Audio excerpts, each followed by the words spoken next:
நீங்கள் பார்த்துக் கொண்டிருப்பது உங்கள் விஜய். அனி தயவு செஞ்சு அழாதீங்க. மீனாட்சி போ, போய் உன் ரூம்ல கொஞ்ச நேரம் ஓய்வெடு. வேண்டாம் அத்தை,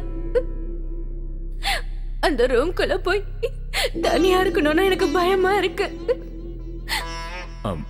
அம்மா,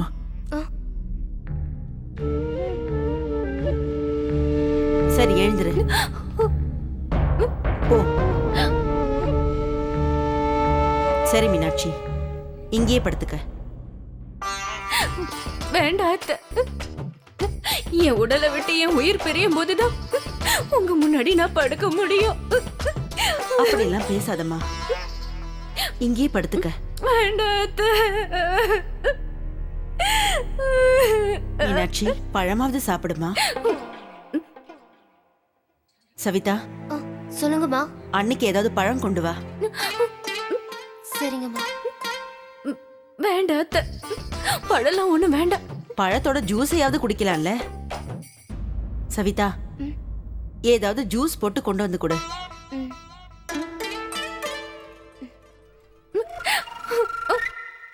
அம்மா,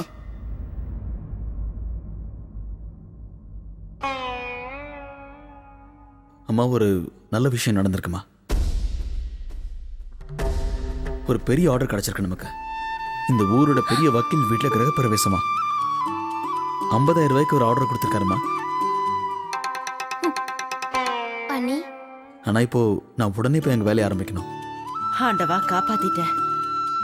எங்களுக்கு கஷ்டத்தை கொடுக்கறதும் நீதான், அதுல இருந்து எங்களை காப்பாத்துறதும் நீதான். அத்தை,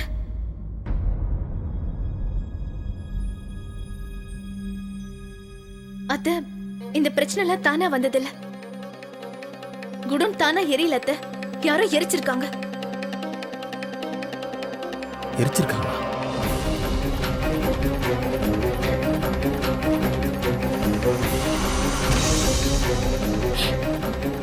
என்ன? அது மட்டும் இல்லாம அந்த ரூம் எரிஞ்சது கரண்ட் ஒயர்னால இல்ல. ஏன்னா அந்த ரூம்ல கரண்ட் கனெக்ஷனே இல்ல அத்தை. அப்புறம் எப்படி இதெல்லாம் நடந்தது? அத்தை, குடனை சுத்தம் செய்ய போகும்போது கெரோசினால எரிஞ்ச இந்த அட்டை எனக்கு கிடைச்சது. அது கூட இந்த வத்தி குச்சியும் கிடைச்சது.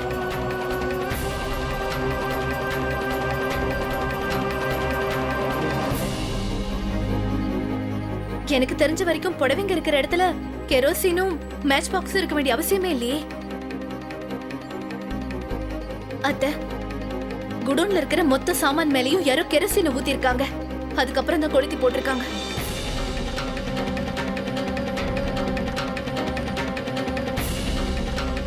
அத்தை, நம்ம உடனே போலீஸ்ல கம்ப்ளைண்ட் பண்றது நல்லது.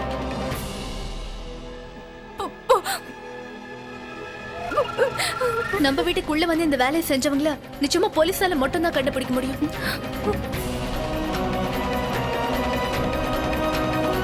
போலீஸா? போலீஸ்ல ஒண்ணு கூப்பிட வேண்டாம்.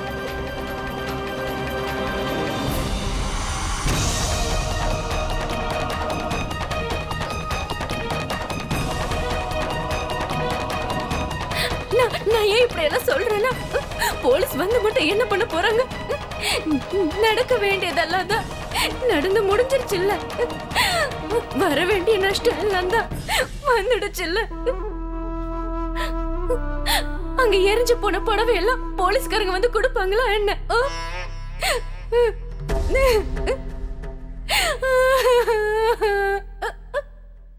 மீனாட்சி, நான் சொல்றது கேளுங்க. உங்க 2 பேருக்கும் ரொம்ப பெரிய நஷ்டம் நடந்திருக்கு. போலீஸால நிச்சயமா அதை மாத்த முடியாது. ஆனா இந்த வேலை செஞ்சவங்கள போலீஸ் கண்டுபிடிச்சி அவங்களுக்கு தண்டனை வாங்கி கொடுக்க முடியும். இது ஒன்னும் சின்ன விஷயம் கிடையாது. யாரோ ஒருத்தங்க நம்ம வீட்டுக்குள்ள வந்து நம்ம வீட்டுல இருக்கிற பொருளை எரிச்சிருக்காங்க. அத பத்தி நம்ம யாருக்கும் தெரிய கூட இல்ல. இன்னைக்கு குடோன் எரிச்சிருக்காங்க. ஆனா நாளைக்கு வீட்டுக்குள்ள வந்து வேற ஏதாவது பண்ணிட்டாங்கன்னா போலீஸ்ல கம்ப்ளைண்ட் கொடுத்து இந்த தவறு செஞ்சவங்களுக்கு தண்டனை வாங்கி கொடுத்தாதான் நம்மளால இனிமே நிம்மதியா இருக்க முடியும். சந்தியா சொல்றது சரிதான். இப்படிப்பட்டவங்க எப்ப என்ன செய்வாங்கன்னு யாருக்கும் தெரியாது. இந்த விஷயத்த நம்ம சும்மா விட்டா அப்புறம் அவங்களுக்கு இன்னும் தைரியம் வந்துடும். அம்மா ஆமாம்மா, நாம் இன்னும் நேரத்தை வீணாக்காம போலீஸ்ல சொல்றது தான் நல்லது. ஆனா எனக்கு தெரிஞ்ச வரைக்கும் அந்த இடத்தை எரிச்சது நமக்கு தெரியாதவங்க கிடையாது.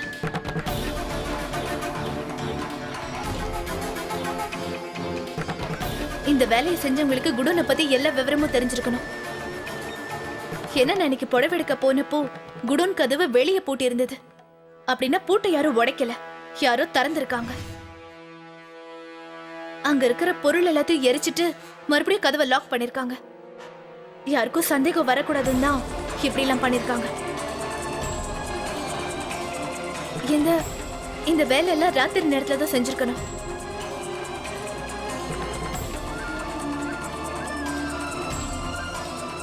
மீனாட்சி, குடன் சாவியை நீங்க எங்க வைப்பீங்க? எங்கன்னா மத்த சாவி இருக்கிற இடத்துலதான் இதுவும் இருந்திருக்கணும்.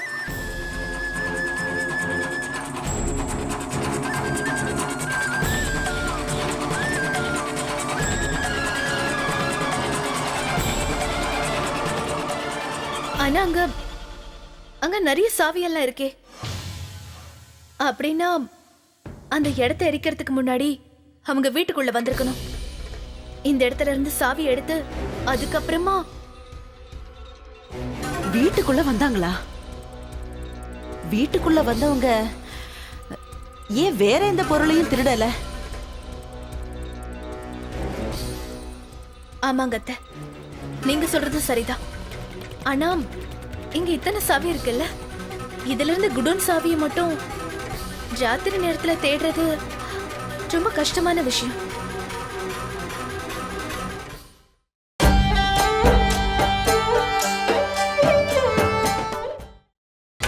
நீங்கள் பார்த்துக் கொண்டிருப்பது உங்கள் விஜய். ஆனா இங்க இத்தனை சாவி இருக்குல்ல, இதுல இருந்து குடோன் சாவியை மட்டும் ராத்திரி நேரத்துல தேடுறது ரொம்ப கஷ்டமான விஷயம். அப்படின்னா இந்த வேலையை செஞ்சது நிச்சயமா நமக்கு தெரிஞ்சவங்க தான். இந்த வேலையை செஞ்சவங்களுக்கு நிச்சயமா நம்மளை பத்தி நல்லா தெரிஞ்சிருக்கணும்.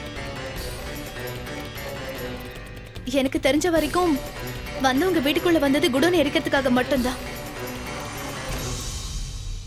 விக்ரம், சொல்லுங்க நீ. உங்க கடையில மொத்தம் எத்தனை பேர் வேலை பாக்குறாங்க?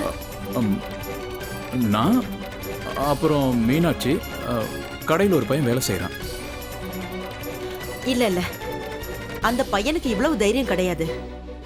யாராவது சத்தமா கத்துனா கூட அந்த சத்தத்துக்கு அவன் பயப்படுவான். நம்ம வீட்டுக்குள்ள புகுந்து நம்ம குடோனை எரிக்கிற அளவுக்கு அவனுக்கு தைரியம் கிடையாது. ஆனா அக்கா, நீங்க பேசுறதே போலீஸ்காரங்க பேச்சு மாதிரி இருக்கு. விக்ரம், நீ நம்ம மோகன் கூட போய் முதல்ல போலீஸ் கம்ப்ளைண்ட் கொடுத்துட்டு வா. சரிங்கம்மா, நீங்க சொல்ற மாதிரியே நான் செய்யறேன். அம்மா நானும். வேண்டாம் சூர்யா, தனியாளா நீ மட்டும் எத்தனை வேலை தான் பாப்ப? போ, போய் உன் ஆர்டருக்கு என்ன வேணும்னு பாரு. ஏற்கனவே பெரிய நஷ்டம் ஆயிருக்கு. அத பத்தி நினைச்சு வேதனைப்பட நாங்க இருக்கோம்ல. அந்த நஷ்டத்தை நிரப்ப போறது நீ மட்டும்தான். நீ போ சூர்யா, நீ போய் உன் வேலையை பாரு. ஆனா சூர்யா, உங்க கூட வேலை செய்யற 2 பேரும் லீவ் போட்டிருக்காங்கல்ல, நீங்க எப்படி தனியா அத்தனை வேலையும் செய்வீங்க? என்ன சூர்யா, உன் கூட வேலை செய்யறவங்க லீவ் போட்டிருக்காங்களா? அப்ப நீ தனியா தான் செய்யணுமா? அதில் ஒன்றும் பரவாயில்லம்மா, நான் கொஞ்சம் கஷ்டப்பட வேண்டியிருக்கோம். அது பரவாயில்ல, நான் போயிட்டு வரேம்மா. அப்புறம் ராத்திரி நான் வர்றதுக்கு லேட் ஆகும்.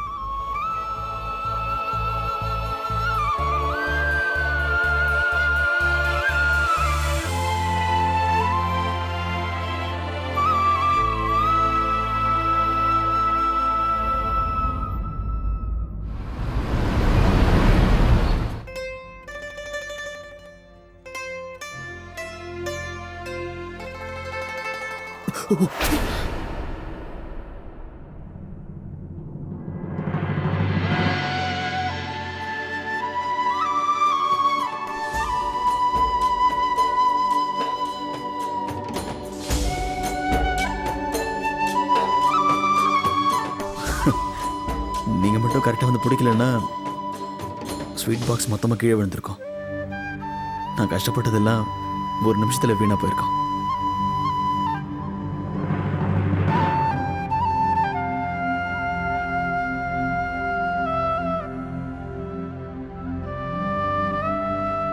நீங்க நீங்க இப்போ இந்த நேரத்தில் அப்போ நீங்க எங்க வெளியே போகணுமா?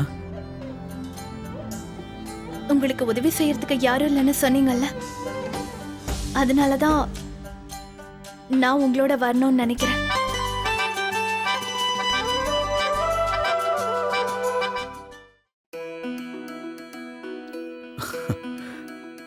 எனக்காக நீங்க இவ்வளவு தூரம் யோசிச்சதுக்கு உங்களுக்கு ரொம்ப நன்றி.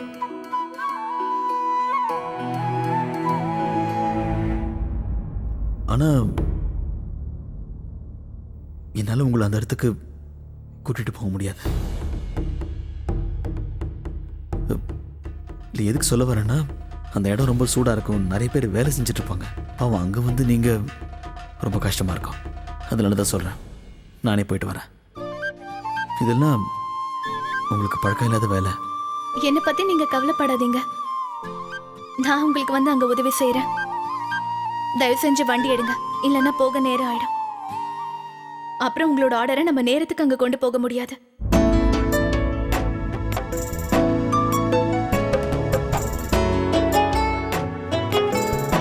கிளம்பலாமா?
உங்களுக்கு சிரமமா இருந்தா ஸ்வீட் டப்பா முன்னாடி வச்சுட்டுமா?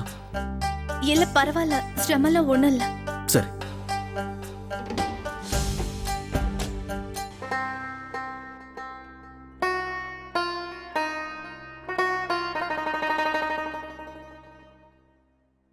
அண்ணி என்ன நாய் மாதிரி மோப்பம் பிடிக்கிறாங்க மீனா. அதாங்க எனக்கும் புரியல. நான் எந்த பிளான் பண்ணாலும் அதை கெடுக்கிறதுக்குன்னே வந்து நிக்கிறாங்க. அதான் எல்லாம் எரிஞ்சு சாம்பல் ஆயிடுச்சுல, அந்த விஷயத்தை விடலாம்ல. ஆனா இவங்க என்னடானா கிழிஞ்ச போர்வையில நூலை எண்ணி பாக்குறவங்களா இருக்காங்க. என்னங்க, எனக்கு ரொம்ப பயமா இருக்குங்க. அண்ணி நம்ம பின்னாடி வந்து நம்ம பேசுறதெல்லாம் கவனிச்சு நம்ம பின்னாடி நின்னு கத்தி கண்டுபிடிச்சிட்டேன் அப்படின்னு கத்துவாங்களோன்னு பயமா இருக்குங்க. என்ன நீ, உன்னை விட எனக்கு இப்போ ரொம்ப பயமா இருக்கு. நான் ஒன்னு சொல்லட்டுமா? அநேகமா இவங்க போலீஸ்ல கம்ப்ளைண்ட் பண்ணி விசாரிக்க சொல்லுவாங்க போல இருக்கு. அப்புறம் அவங்க எப்படி கேள்வி கேட்டுட்டு இருந்தாங்கன்னு பாத்தியா? எனக்கு அப்படியே திக்கு திக்குன்னு இருந்தது தெரியுமா?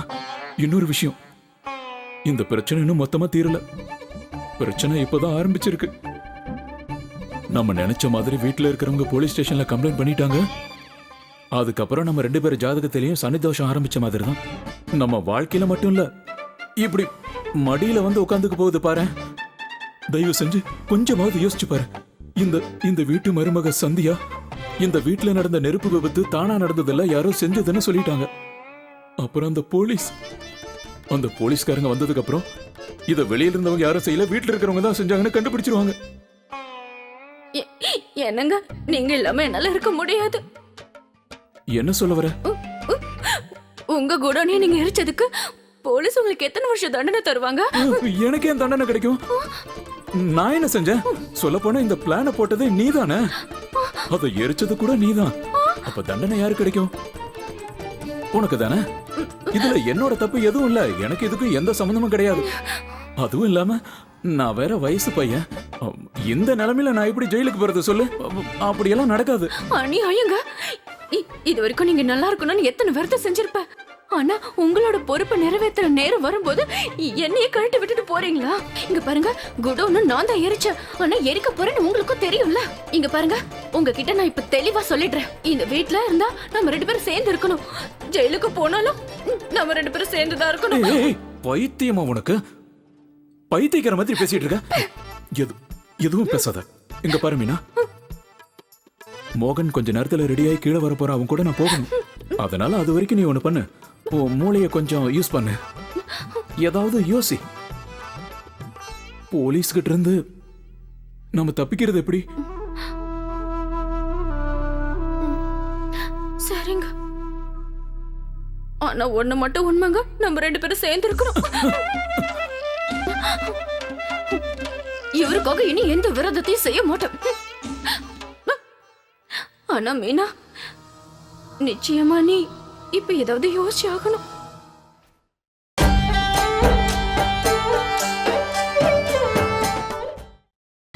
நீங்கள் பார்த்துக் கொண்டிருப்பது உங்கள் விஜய்.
என்னங்க, நானே ஏதாவது பண்றேன். நீங்களா?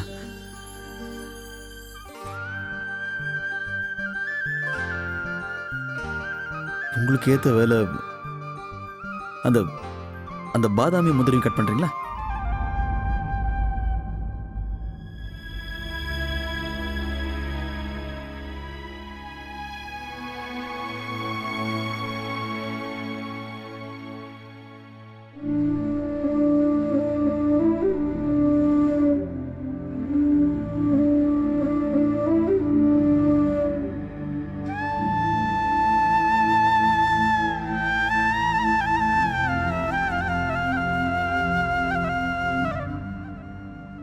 இவரு என்னால இந்த மாதிரி உதவி எல்லாம் செய்ய முடியாதுன்னு நினைக்கிறாரு போல இருக்கு. அதனாலதான் இந்த சின்ன வேலையை என்ன செய்ய சொல்றது போல இருக்கு.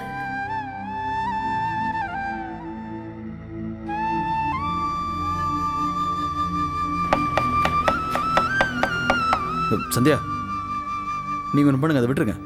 ஒன்றும் இல்லை, சும்மா அதை மட்டும் கிளறி விட்டுருங்க போதும்.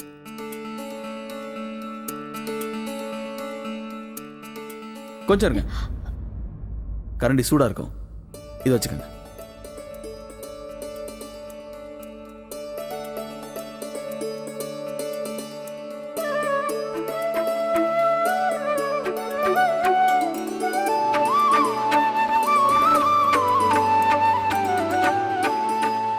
இங்க தாங்க, நான் பண்றேன். இல்ல வேண்டாம், நானே செய்யறேன். ஐயோ, அதுக்காக இல்லை, இது போக போக சூடாகும் போது இன்னும் அப்படியே கெட்டியாயிடும், உங்களுக்கு கஷ்டமா இருக்கும். நீங்க கொடுங்க, நான் பார்த்துக்கிறேன். இல்ல இல்ல, நானே செய்யறேங்க.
என்னங்க